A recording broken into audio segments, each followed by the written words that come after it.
Comment réguler les géants du numérique? L'Europe s'est longtemps perdue dans des procédures trop longues qui n'ont pas toujours abouti. Alors cette fois, elle frappe un grand coup en imposant sa propre loi. Et tout d'abord sur la concurrence.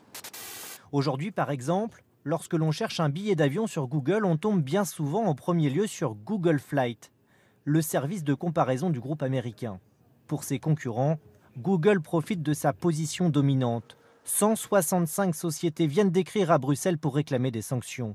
Nous avons un concurrent commun dont les pratiques sont déloyales, Google. Dans la nouvelle loi, le commissaire Thierry Breton l'assure, les abus de position dominante seront caractérisés et ils seront interdits. On donnera l'autorisation à toutes les plateformes de bien vouloir venir opérer, si elles le souhaitent, sur le marché européen, et bien entendu qu'on souhaite qu'elles le fassent, mais à nos conditions, en respectant les règles.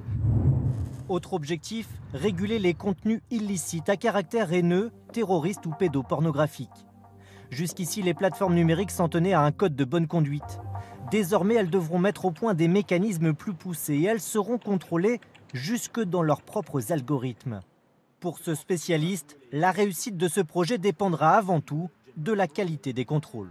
Ça doit être une autorité européenne, la Commission européenne, et pas des autorités nationales, car on est face à des plateformes globales plus grandes que certains États. Et ça doit être une autorité qui est composée de personnes qui comprennent le monde numérique.